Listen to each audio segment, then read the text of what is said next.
I'm very excited to be hosting the Femme Futurists series again. Emma and I are toggling back and forth in these interviews, and I'm thrilled to be able to introduce not just an amazing person, but an amazing friend.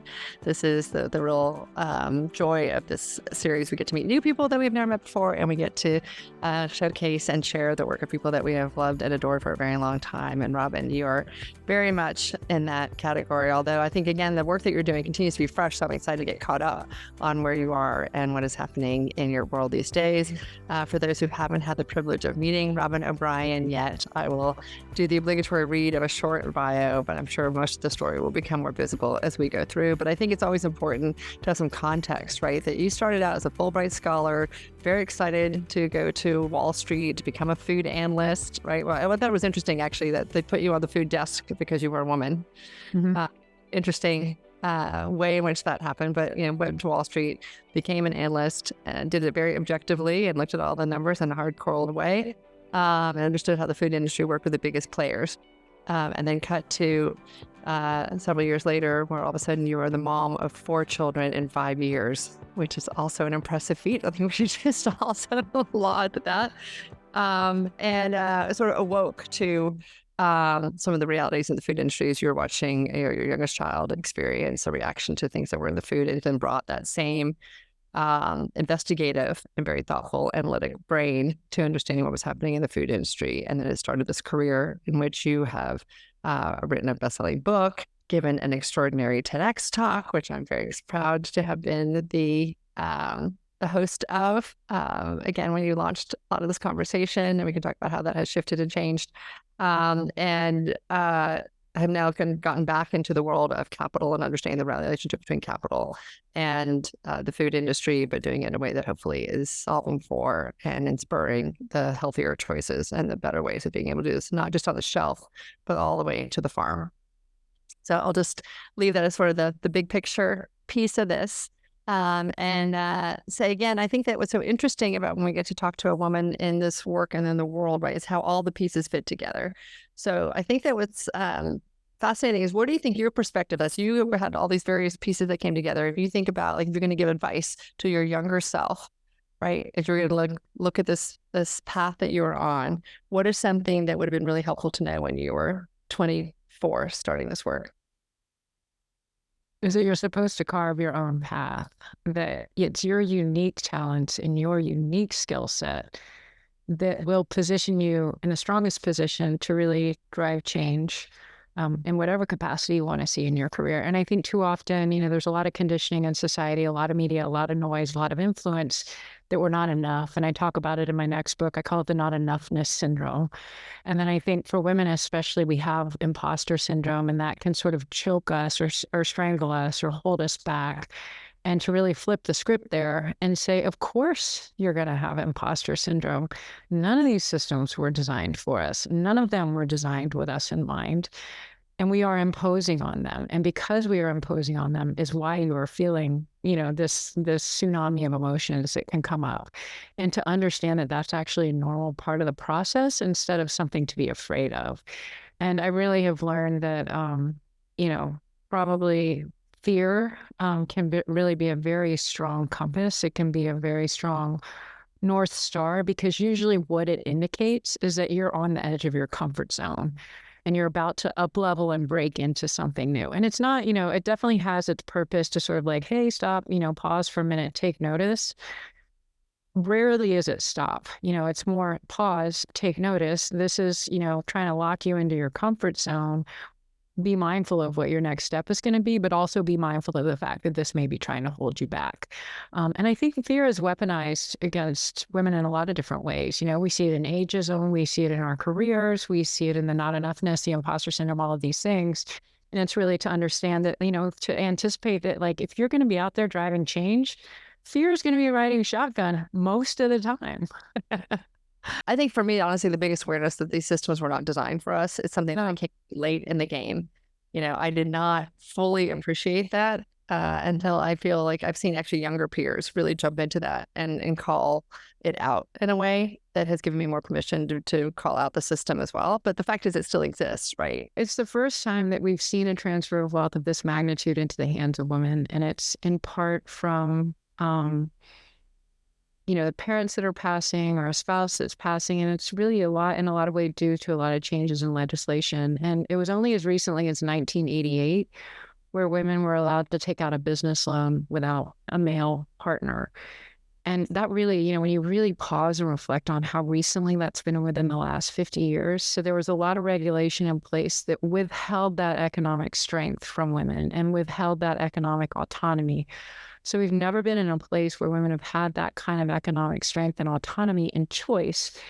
And so, Holly's doing it at Montcalm. You have somebody like Sally Krawcheck at Elvest, where she's like, when women really can stand in that economic strength, it's actually good for the community and it's good for society as a whole.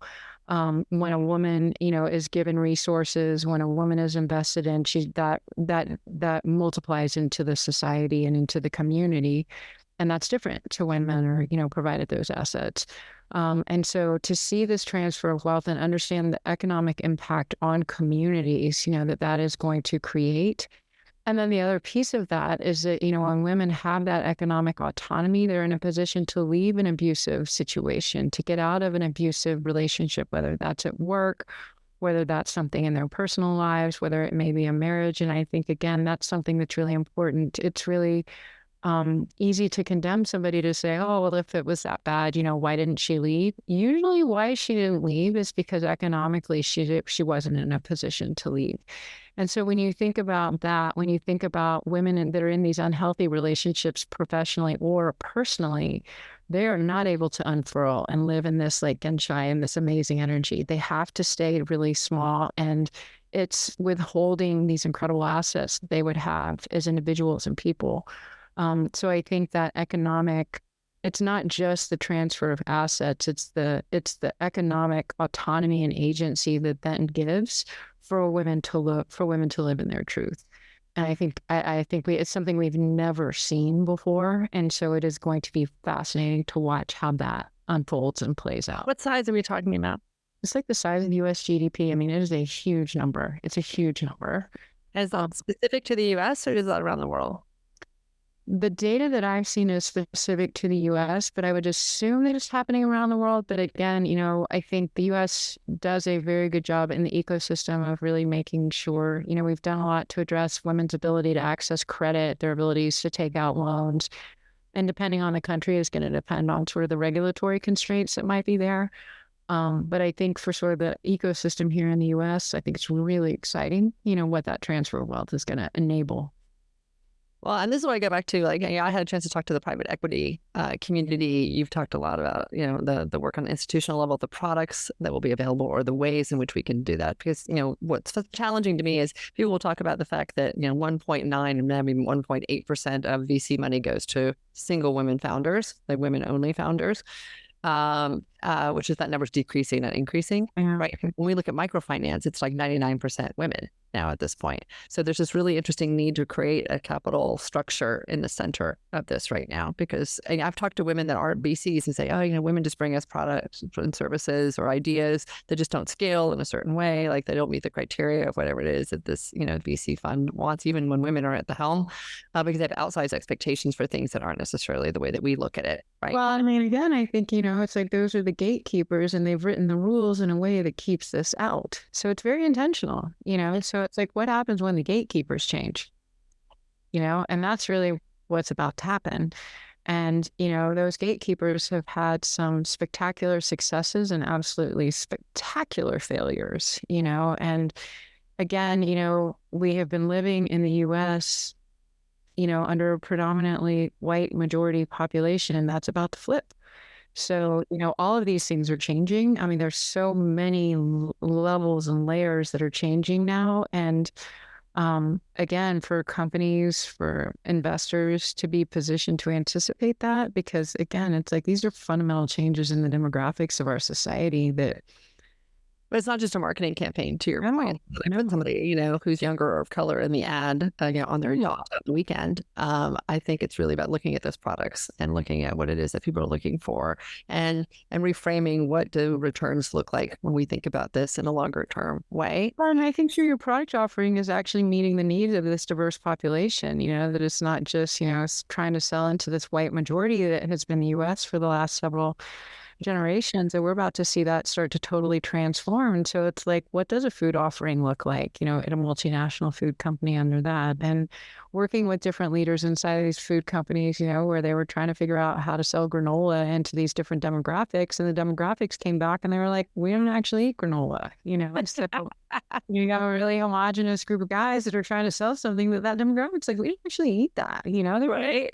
campaign. I love analogy. Products. Yeah. There's no advertising agency that's going to be able to hack around that. You're just selling the wrong product to that demographic. Where do you think that you are sitting right now? We'll talk about the work that you're launching into scaling solutions for climate change and food. But in the world of like where we sit, like on the spectrum, if you had to sit there and say, I'm like, figuring out how to navigate man's world, or I'm doing it in a way that really feels authentic to who I am as a woman at this point, where do you think you are? I try as hard as I can to be as close to authenticity every day as I can. And I think, it's a gut check. And when you're not. And it's just, is this an alignment? Is this an integrity? Am I folding myself up to play small? And I think that for women, that was a sort of a survival mechanism that a lot of us employed early in our careers. It's like, oh, I got to like fold this side down, or I've got to like soften this piece here, and I've got to fold this part under. And all of a sudden you're this tiny little piece of origami that's just been folded up. And there is a Hindu word, genshai, and it means to not make someone feel small, including yourself. And I think of the energy of that. And it's like when we do that as women, we're withholding so much beautiful energy and so much expansion that's actually needed, in the sort of healing that we know now needs to happen. And so, it's really making sure that the relationships that are around you are really sort of in alignment there too. And I think for so many people, we get into these relationships, or we've been in these relationships with family members, colleagues, whoever it might be, for a really long time. And we haven't actually stopped to question how that relationship's impacting the authenticity. Are we having to play smaller for that particular relationship? And then to be very intentional about sort of how you build the support system that you want to have around you. I call it supportive scaffolding. And anytime that there's a building or a beautiful piece of architecture, something that's going up, there's scaffolding that goes up around it to support the creation of that thing. And I don't think that we're any different as leaders and individuals. And so to be super mindful of what that scaffolding is that you have around you, because if you have a rotten, weak plank in there, it's going to actually risk the creation of the whole thing. And that's where I think it takes a lot of courage. And so I think, the theme of my work all the way through that I can see really clearly now is courage. And it makes complete sense because I'm such a heart-centered person. And the, word courage is derived from the Latin root cor, which means heart. And that to me is, how am I showing up in the bravest way that I can show up in this moment? And then, depending on the day, depending on the circumstances, depending on what we all have on our plate, but where can I be braver in my life? And I think that really is this call to courage, which is the name of the podcast that I'm launching in 2024. And to me, that I think is very contagious, because when one of us stands up, and you see it on LinkedIn right now, like crazy. I had to call this morning with a woman that was 30 years at Nike. And she's like, I've been so inspired by all these women on LinkedIn. And I was like, it's really contagious. And, we see that.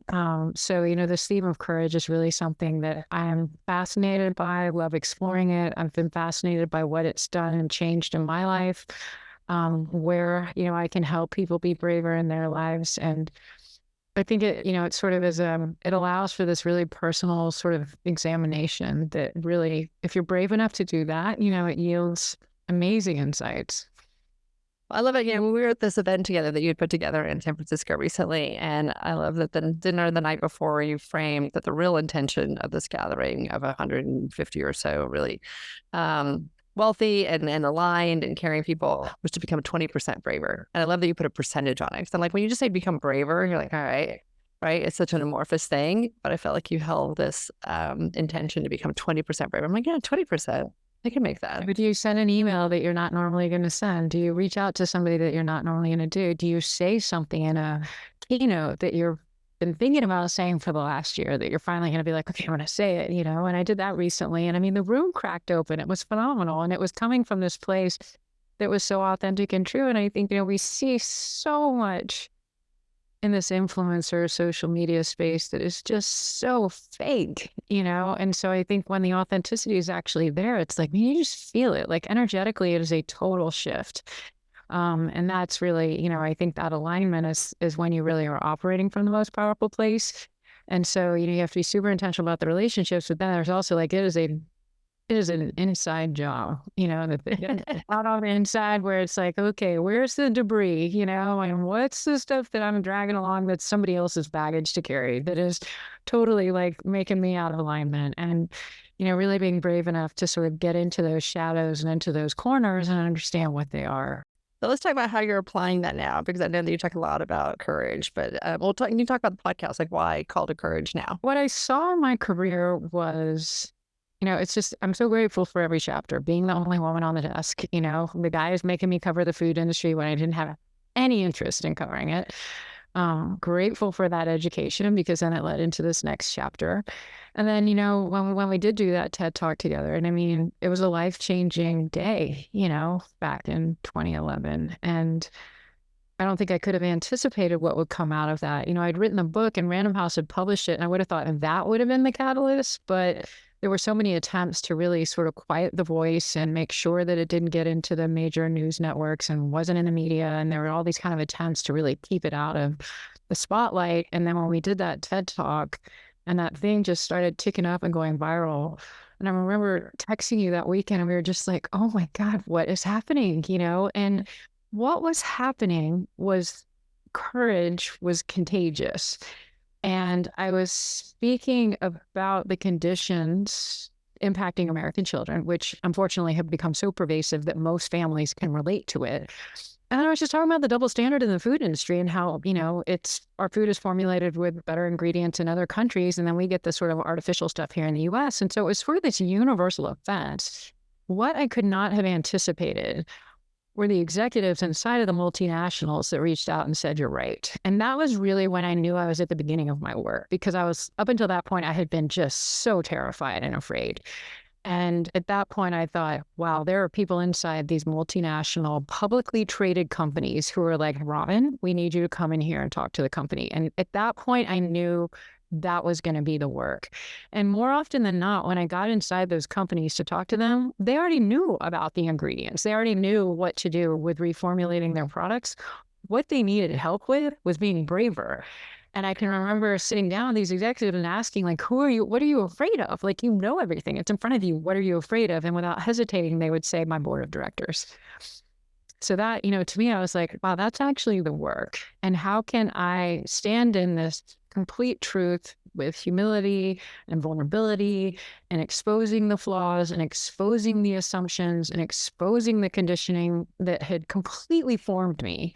Take all that apart, where you're literally just kind of like standing without anything on, like I'm taking off all of the masks and all of the shields to stand in front of you, say, this is what truth looks like. And that became the work, is that how can I actually help these executives be braver? How can I help them communicate to their shareholders, communicate to their boards? And so it was sort of like this like whisperer, and I did it because I understood what was happening in them as humans. Like, our hearts all break the same way if we have someone we love that dies from cancer, and our hearts all break the same way if a child is diagnosed with a condition. And so to really kind of connect human to human and say, how can I help you be braver so that you can create this change and feel better about yourself in that alignment? And so that really became the work. And then it became really clear that the capital markets didn't understand. And having had that foundation in the capital markets, I was like, wow, we can't fix the food system. We can't change the food system as long as it's governed by this financial system. So it's actually the purse strings that we've got to address. And when I started speaking to that, then the food industry was like, that's when they were like, okay, come on, because like I could say these things that they couldn't say. And I've been told that so many times by the executives, like, you can say things we can't say. We've done a lot of this work together, right? We were at some of those big, huge corporations together having these conversations and trying to For me, it was like painting the picture of what was possible if they could get here, and the forces that were going to be become more and more difficult for them to dodge as we moved ahead. And yours was really calling them to action. Until the capital markets aligned, were they able to be brave? Like, it's great to be able to talk to your board or be able to go talk to it. I sat in many of those meetings before too. And if they stood out, the question would be, would they get slammed down? We've saw CEOs that were very brave among many food companies that got pushed out of those food companies, right? So, this call to courage, I think it's true, but the question is, how does one survive a system that is still so bent to incentivize the opposite? Well, I think it's twofold. I don't think we can change the systems until we've really addressed it within ourselves. And so for me, a call to courage is a very personal thing. And I don't believe that you can truly act in a courageous way externally until you've actually done that work internally. And so I think a lot of the work, we talk about things like, climate and all of these things, like, unless you actually value yourself, you're not going to value any of those externalities. So unless you've actually gone in here and sort of said, what have I done? What have I compromised in here?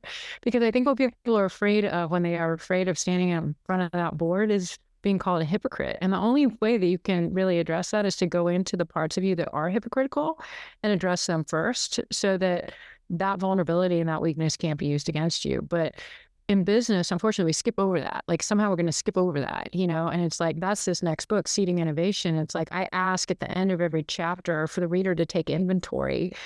And I'm like, why am I asking you to do this? Because business is going to trigger the deepest insecurities you have. And unless you actually know what those are before you go in, they're going to leak all over your business plan.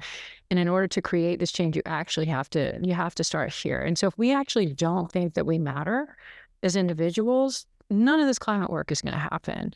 So actually, like, how do we actually get back in here and remember that we actually matter? Because there's so much conditioning and so much media that we're not enough. But for the people who don't know your work as well as I know your work, right? If you want to talk about sort of where you have been most recently, I think thought of as, again, the Aaron Brockovich of the food system. I think a couple of publications called you that because you were such a warrior against the ingredients that were, to your point, allowed in the United States, not allowed in other places, that were harming not only our children, but our overall well-being, and now have shifted that work more to climate. Is that because you think that the breakthroughs have happened in the food industry? I think that in the work in the food industry, it became really clear that agriculture and soil played an incredible role in the solutions in climate. So it was just a natural extension of the work. And I think that's the part I've stayed curious the whole way through. To me, the three characteristics that I think are so important are courage, creativity, and, this ability to collaborate. And to me, the curiosity, that you've pursued through that. So you look at these things when you have courage and when you have curiosity, when you have creativity, and you have collaboration, like, you have to be open-minded enough to explore that. And so, when people started talking about the soil, I was like, no, like, it's just the ingredients, and then I was really diving deeply into that and having this understanding that, like, we are actually standing on the solution of climate change, and not enough people know that. They're dismissing it as some hippie alternative West Coast thing. So again, like, as somebody who loves communication and strategy, it was like, how do we communicate this in a better way?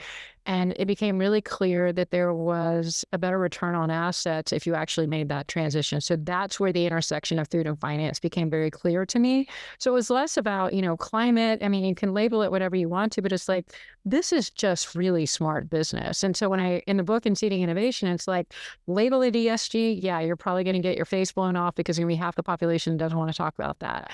We can't get attached to these labels, but these principles and these values are absolutely essential for business in the 21st century. And you see it. I mean, Pepsi literally was just sued because of plastic bottle pollution. And so where we've been able to externalize these costs, whatever a company was doing, if they could externalize it onto the health of the population or the health of the environment, there was no accountability there. We're at a place now where we're like, there's actually real accountability here. And so the smartest thing you could be doing is, how do you figure out how to mitigate that risk? And, I think as an investor, I've been an investor my entire career. I mean, out of business school, I started on the investment desk. What was fascinating moving into the food space was somehow people wanted to erase that part of my experience and frame it as this sort of mommy thing. And I was like, that's you.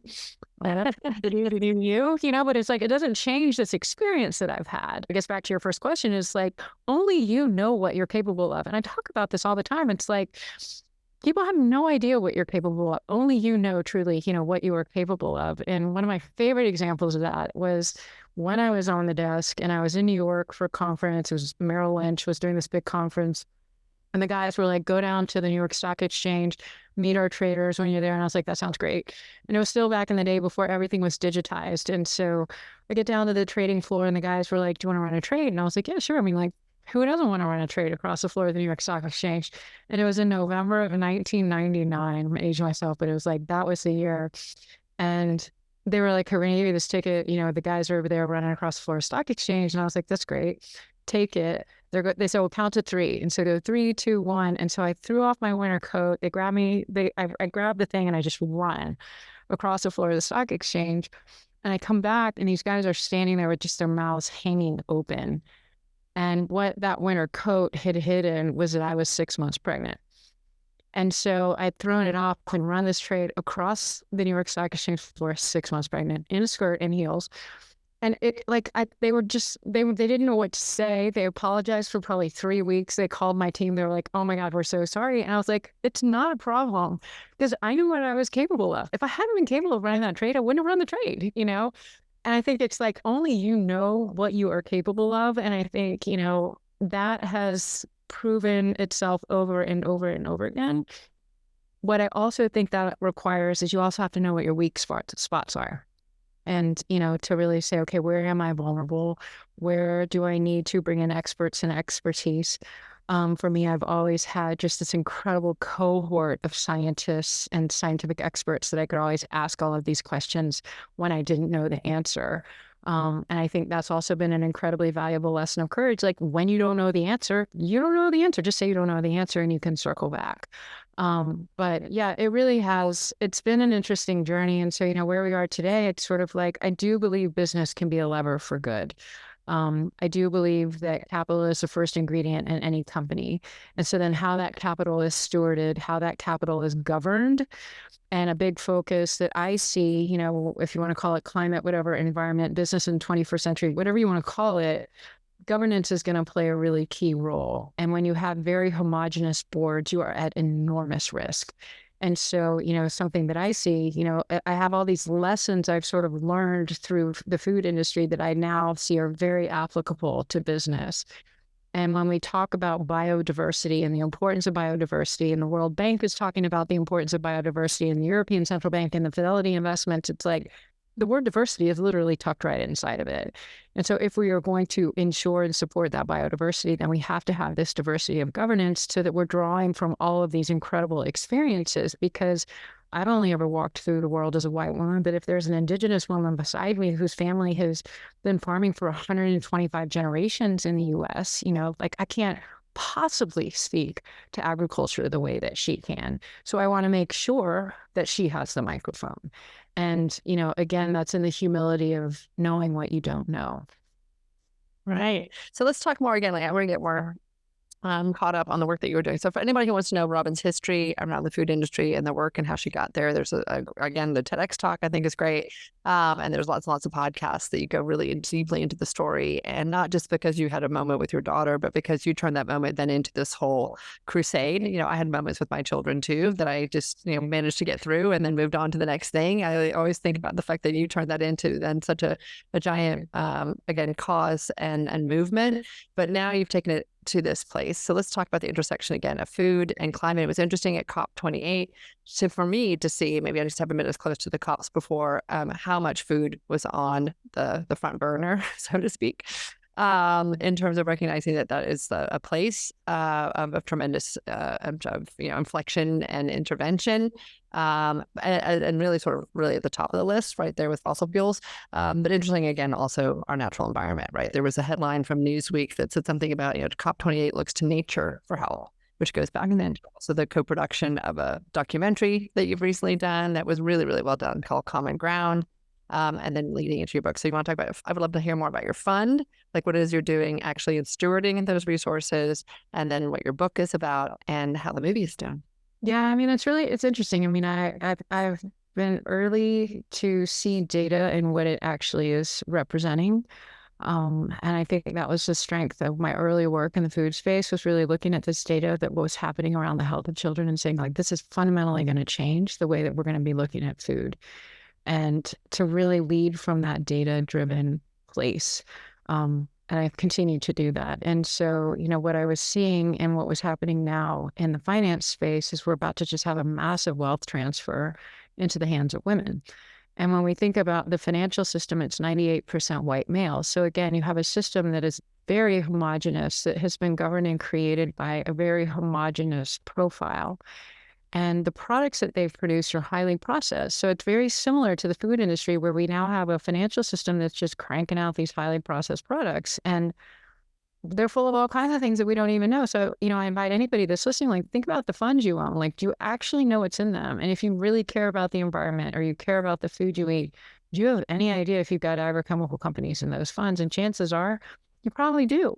And so, here we are so mindful about all the products that we put into a grocery cart, and we just haven't given a thought to the products that we're putting into our financial shopping cart, which we all have, whether we're banking, when we have money in that bank and it's sitting in the bank, it doesn't sit there. It gets loaned out. Well, who's it getting loaned out to? So, like, how is your money actually working towards these values you care about, or is it working actually against the values?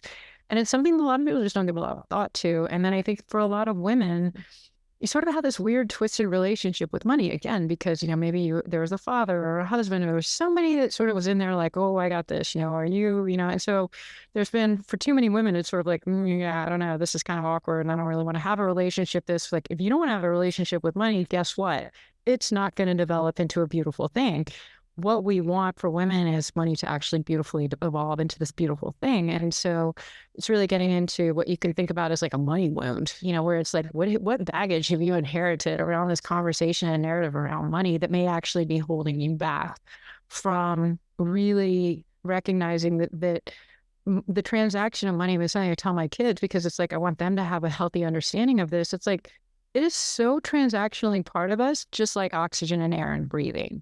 And so to really realize that, like, what we need is just a comfort and a fluidity there, and an education. And then to stop for a minute and think, like, do I want to be putting this money into these products that are highly processed, and maybe oil and gas companies, maybe agrochemical companies, maybe actually running completely counter to the things that I value? And then to stop and say, okay, now, just as we did in the food industry, and this is where the parallel gets really interesting. It's like, early on, those big multinational food companies did not want to give credence or credit to the free from organic space. And then, a few years in, all of a sudden they're making all these acquisitions, and the same thing is happening in finance, where it's like, they don't want to give credence or credit to these smaller groups that are like, hey, what about impact? What about a fund that actually is completely aligned with my values and only aligned with my values? And if given a choice, if you were given a choice, if these were the funds you could invest in, here's one that's full of all the stuff that's trashing the planet. Here's another fund that's full of all of these amazing things that you're super proud to talk about. You're going to want to be in the fund that's got the amazing things that you're super proud to talk about. That, to me, is the solution. That's the solution. And so it's how we actually begin to create those products, which, there are a few of them. People like Kat Taylor have created Beneficial Bank. But again, just like the food industry, you're running into all this kind of regulatory red tape and things that are making it difficult. So how do we address that? How do we continue to expand the pipeline of better for you products in the financial space? And to me, that is the next decade or two.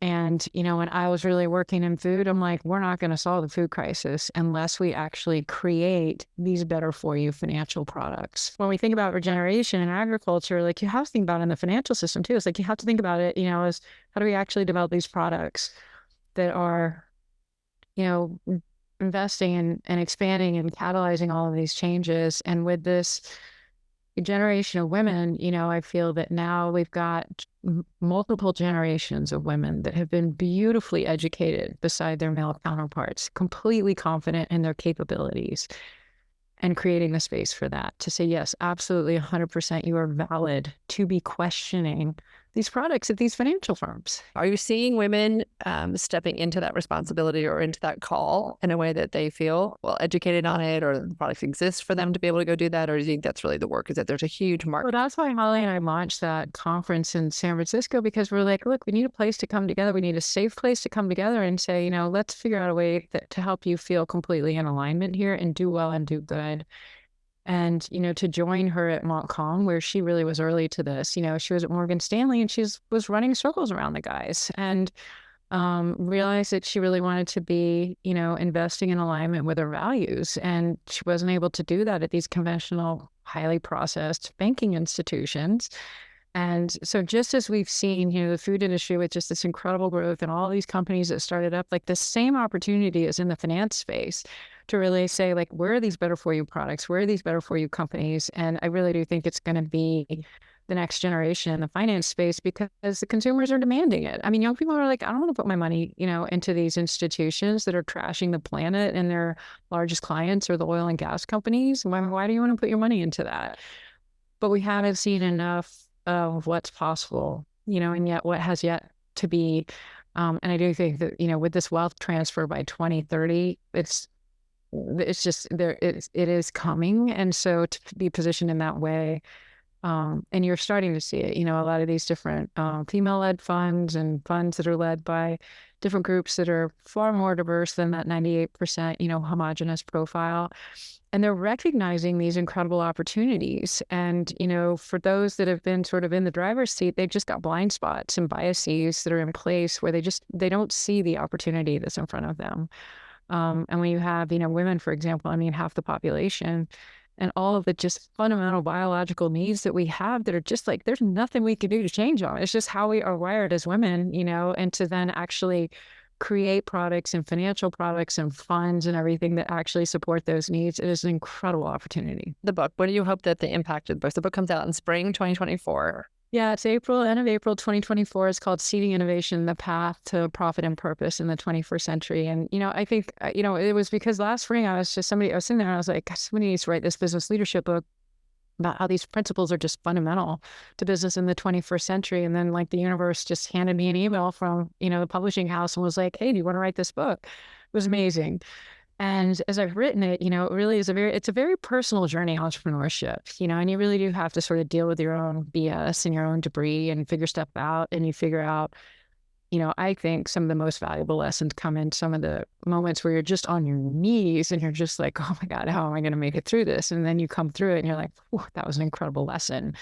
And so I really, highlight different examples of people that were brave enough to really challenge the status quo successfully, and also honest enough to talk about the learnings and the lessons they had along the way. And then at the end of every chapter, I ask the reader, I say, like, okay, let's take a fear inventory. What are you really afraid of? Are you afraid of the parent at the Thanksgiving dinner table that's going to make some condescending comment? Are you afraid of not having enough for your family as you step into this? Are you afraid of ridicule? Are you afraid of the naysayers? And then, I have a chapter where I have like, hey, like, let's take inventory of naysayers. All of us have them.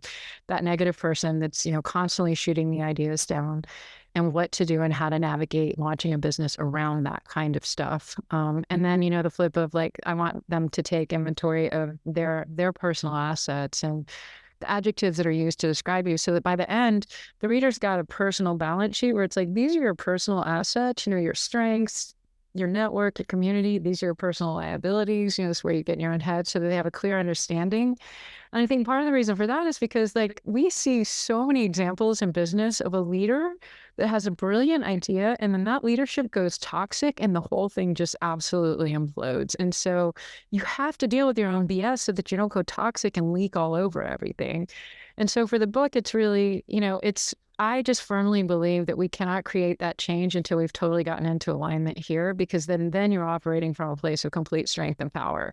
So the book is, here are all the opportunities. Here are amazing examples of people that have done these amazing things, really honestly, all the messy stuff, but here's the story.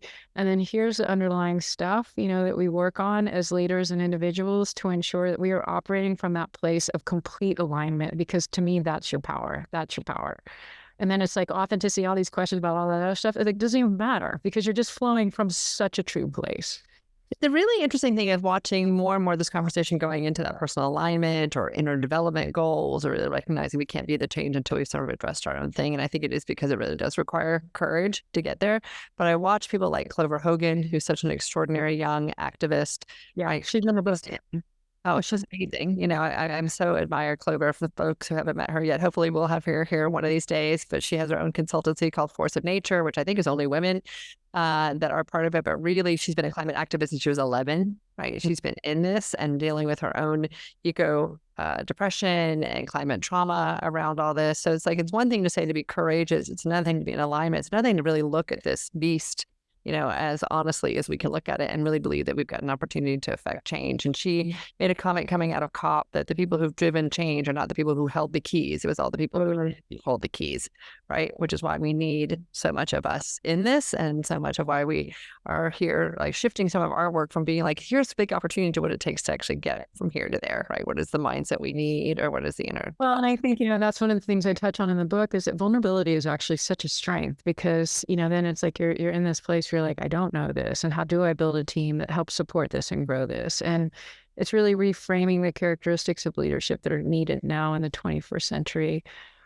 It's not the know-it-all. It's not the arrogant. It's somebody who can be incredibly vulnerable and incredibly collaborative. The president of Applegate's a really good friend, and I interviewed him for the podcast the other day, and I love him because he's just so honest. And the guy just like speaks to how he just has this wicked imposter syndrome, and he's like sitting at the top of Applegate now, and they're managing Justin's, and I'm just like, Joe, you like talk about this to me. And he's like, God, Robyn, I just have such a hard time even like telling people I'm president of Applegate. And he had the funniest story about how like he was on a plane, and this woman was I was like, what do you do? And he's like describing he works for Applegate and he does this and this and this. And she's like, sound like you're the president or something. And he's like, I am, it's like, that kind of leadership, like that kind of honesty is so refreshing, because then it lets his whole team show up honestly, and then if people are really showing up honestly, then you have an honest assessment of what is actually going on in that company, instead of people like hatching and hiding and all this stuff, so it's really, and that's where I think women, like, it's like for us, like, as, as mothers, we've juggled so much, and the constant tension and stress that you're under as a mother and as a working mother. And I mean, dads are in it too, but it's like, again, without the infrastructure that's there to fully support, childcare in the way that it should be supported in the US, like it is in other countries. And so, I just think that there's there is a lot of lessons and an incredible skill set, that we can draw from as women. So how do your children, so you've got 4 children that are roughly the same ages as mine, right? They're like, in college and young adults. How do they feel about this work? And how are you seeing, I mean, for me, youth, right? I always talk about women, certainly people who hold the indigenous wisdom, and youth are 3 keys to being able to move this forward. And collectively, we own a tremendous amount of influence, but it's like individually, we haven't quite all pulled it together yet. But if we think about what advice we give or hope we give to Clover's peers, our children, about how you see the future playing out. I know you were a consultant on Project Drawdown, which I think is very specific places where we can all impact change. But what is it that you want them most to hear right now? That love is an action word, that the greatest way that you can love someone is to be part of these solutions. And, my youngest, who's 18, I remember one time, she commented how somebody was like, oh, I'm just so glad that, your generation is so plugged in, and you guys are just so on top of all of this. And she just said she wanted to look at this person and be like, you're still alive, like, why aren't you part of this with me? You're still alive. And so, I think as a mother of 4, and they're 18 to 23, and everything that Clover talks about, the eco-anxiety, the depression, the generation talking about how they don't want to have children. I mean, I hear that in my children. I hear that in their friends. Those are very real conversations, the heaviness that's really there. And to me, to be actively working on part of the solution is the greatest way that you can love the people that you care about. And so to me, it's love in action. And, again, everything for me is so heart-centered. It's why courage is so important. And I think to be able to put that love in action. But again, it requires you get really honest with yourself, because I think for a lot of people, the numbing and the coping just becomes the numbing. And we see that playing out too, where there's just a lot of numbing, and materialism numbs. And there are so many ways that we can numb. And really, maybe what people are actually afraid of is like, what happens if I really love, what happens if I really feel how big this is? But that's again where the power comes from. So, I mean, I think from like, I've asked them, I'm like, did you guys ever get teased in school about this stuff, that I did? And they were like, no, Mom, people think it's cool that you actually care and you're working on all these solutions. So, when I think about it, it's like, I want to make them proud. Right. But I want them to feel as though the burden is on them. So years ago, I met somebody who gave me 200 of these pins, and it was like, I want you to go into the world and I want you to give them to people. And unfortunately, I still have a whole basket of them here because I never quite had the way of being able to go to the flight attendant and like give the love button in that moment without feeling awkward. But I do think it's interesting how so many of the roads lead back here. Last night I did a book review thing on AI 2041 written by Kai-Fu Lee and a co-writer. And I watched his TED Talk again. He is a foremost authority on AI. He is in China as an investor and a super innovator. And for him, the talk came back to how do we bring these tools in a way that is loving? How do we get aligned again with our values and ensure that our human values are showing up in these technology solutions and in the way that we are bringing them to the world? So it's great that there's an enlightened group of people who really would run around with this pin or feel it in their hearts. I feel like our youth need something more tangible from us, and I haven't quite figured out. I want them to have hope, right? I want them to think that there's ways that we can actually drive change. And I think that's why, again, I'm so inspired by your work, Robyn, and the parallel you make to you are at the forefront of driving change in the food industry. And we see it now, not completely, but certainly many of the biggest food players are hopefully taking that responsibility very, very seriously. We see it, to me, actually in the automobile industry. It's fascinating to see how we have all committed to EVs. And I know that there's pros and cons around that as well, but at least they're trying to phase out being part of the fossil fuel dependency industry. And so I think that you give us hope that in the financial industry, we'll be able to align those. I mean, I think, for me, the kids hear me talking about how we can change capital allocation, and the World Bank has become an ally in this. And they had a report called Detox Development, where they basically were like, we've got 7.3 trillion in subsidies that they're calling toxic subsidies because it's subsidizing fossil fuel and all of these like planet destroying practices. And where people are like, well, where are we going to find the money to do this? The World Bank now is like, it's right here. We just got to reallocate these subsidies. And I'm like, right about in the book, I'm like, this is the World Bank. We're not talking about Greenpeace. This is some like activist group. This is the World Bank and the European Central Bank and Fidelity Investments now saying, this is the smartest move for business that we could be making. And so that, I think, is what gives the next generation hope, is to actually see the business models that are changing, to see the people that are actually in front, and not just, like you need everything. We need activists and we need organizations that are making noise. And I've lived in that role. And for sure, we need that as education, but we also need these very tangible solutions now. And, I think that we really are starting to see that. And it does give me hope when we have these larger financial institutions that are like, hey, nature actually needs to be on the balance sheet. And it 100% does. Like, it's obvious that it does. And I think for a long time, that was sort of this hippie alternative thing. And now, thank goodness, these really mega financial institutions are like, that needs to be on the balance sheet. I talk about that 2023 is the year we all woke up to AI, although many of us have been working in this for quite some time. But that's when sort of everybody woke up and realized that this is going to impact their lives, pro and con.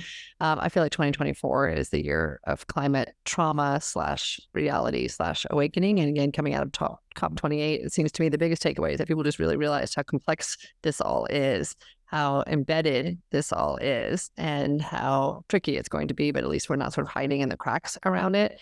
Where do you think in 2024 we're going to make progress? I mean, people will watch this, in 2026 and see if we were accurate or not when we make this conversation. But in December 2023, as we stand in this moment, looking at the year ahead, what gives you the most hope, and what do you think is going to be require the most resilience? I think we have an election year, and so many of these issues are so polarized still, unfortunately. What's interesting is 93% of the companies in the S&P 100 know that climate is impacting their business model. And yet a huge percentage of those same companies are lobbying against efforts that would actually help improve it. So I think we will have this continued wicked tension and the polarization that we see politically in our country. I worry about AI's role in the election and the misinformation and disinformation that will occur. We've seen that. We've seen that play out even just as recently as what's been happening in the Middle East. It's like, what is real here? What is real? What is fabricated? And that is a vulnerable position for people to be in. I worry about that because it sort of reinforces this, like, I can't do anything. I don't even trust the news. I'm just going to check out and go do whatever I'm going to do as I check out. And that's a concern that I have, is that numbing and that checking out continues, as we know it's going to heighten around the election, the misinformation and disinformation. And so, my recommendation would be, like, lock in on the thing that you care about, because it is going to be a chaotic and messy year. And in that chaos and in that mess, there's so much opportunity to stay totally locked in. And for me, like, when there is a lot of chaos and a lot of mess, whether it's something going on personally or professionally, I love having that focus. And one of the things that I speak to is, like, because it is all so sort of messy, whether you're talking about oceans or farmland or soil, energy, all these things, it means that there's just so many different doors to come in and so many different ways to engage. And then I also just think, as we really start to understand the mental health crisis, and we really are starting to understand different ways that we can actually start to address mental health, and really sort of exploring modalities that were sort of shut down 10 or 20 years ago, I think that's also going to be really interesting, because what AI is also teaching us, and all this technology is also showing us, is the neuroplasticity of the brain. And so, that's where, when my kids get really down, it's like, we haven't even begun to explore what's possible in the neuroplasticity of the brain. We're just now understanding it. So imagine 10 or 20 years from now, what we'll understand with neuroscience in the brain. And so, that's where I do have hope around the depression and the anxiety, because it is so acute. I don't think it's something that we can ignore as healthcare anymore. It's insane that our brains are not part of our healthcare system in that capacity. So, I really do think 10 years from now, we're going to look back and be like, it's crazy mental health wasn't covered under health insurance, because I again, like, this generation that's coming up that are our children's ages, like, they're just going to demand it. They'll demand it, and rightfully so. Right, exactly. Well, that gives me a lot more hope as we move to the year. I think it's the same thing. And I think that whole, again, counsel to handle, to take care of the center. Our friend Shaku, I don't know if you know Shaku actually, but a good friend of ours who's a poet and a tech innovator will talk about, if you can take care of the center, you can handle the chaos on the edge. Right. Totally. And part of it is around alignment. And part of it is just, again, just like the lovingness and the carefulness. And I do think there are moments that I do opt out because just too much. And then I come back in when I'm ready. Well, I think that's okay too. I mean, I write about that in the book. I call it permission to pause, because it's like the energy that's required to stay, like Brene Brown says, like, it's the person in the ring. I've been the person in the ring for a long time. And the energy that's required to stay in the ring, part of your job is to give yourself permission to pause. And I think we live in this hustle grind, and it's like, no, actually, like, it's actually part of your job, is you got to pause, you got to unplug, you got to completely recharge, and then you come back in a much clearer, much more creative capacity. So yeah, I mean, I think we really are starting to understand. COVID has given a lot of lessons. Exactly. And I think these moments of time have prepared us for the work ahead. And I'm, again, so grateful of all that you have given to it for all these very, very many years. So thank you so much. Well, and you too, Nancy. And you are in the book, because when I talk about playing small, and, really dear friend of mine, like, that's what he called me out on right before I met you. And, I was like, oh, and he was totally right. And I didn't want him to be right. And I was playing small. And then, I now can see these patterns, and it's like, sure enough, a year later, I'm introduced to you by Alexis, and your organization is called Play Big. I'm like, orchestrate this better. So I also in the book, because you have had such a profound impact on my life, through that event in Austin in 2011, where we really, were just sort of leaning into each other in trust and faith, really. And I'm very grateful for that, and all that you bring, and your brilliance and your tenacity and your enthusiasm and your joy. It's always so much fun to be with you. and our incredibly shared network. I think that's the part that's so amazing. It's just the relationships that you're building and that I'm building, and they're coming together. And that's really for me. I think that my big hope moving into this new year, we are not alone. As much as we feel that in any given day, there are so many people that when you can, again, this goes back to the Marianne Williamson quote that the play big line came from, right? You're playing small, it doesn't serve the world. But when we let our light shine, we unconsciously give other people permission to do the same. And that's really, I think that the key is that when we can live in that truth, to your point, and this is, we get to this like what sounds woo-woo, but it really is the key to being able to go do the most difficult and the most challenging and the most important work, which is to drive these systems change that we're into right now. I think, like a lot, I mean, we're really good. Like you got a lot of really smart people that can intellectualize anything, they can present in any way. Like people are masterful, like we've gotten really good at it for a long time. I was really good at it, but it's like, that alignment was not there. And if that alignment is off just a little bit, it's going to throw you like way off course over a 10-year period. And, really that's the job, is to be in that total alignment. And then the other thing that's interesting is that when you are, like, energy doesn't lie. It's why they say like animals know and babies know and whatever. It's like your energy doesn't lie. And so it's like when you're operating from that place, it is just so true. It's so fluid. It flows. It's easy.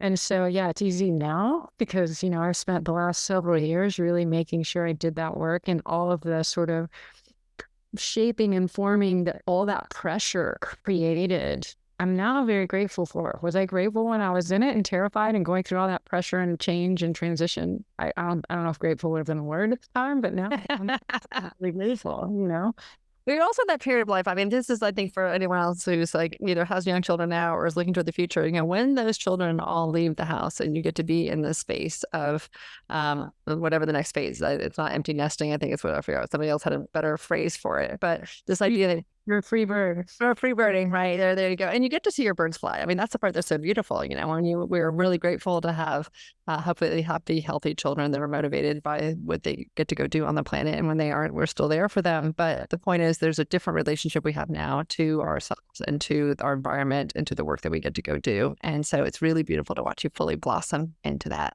Thank you. I mean, it's really a moment in time. Yeah, it doesn't happen by itself. And that's why I think the scaffolding is so important. So like the way that we can be that for each other, the way your podcast can be that for the people listening and be like, okay, I'm not crazy. I'm not alone.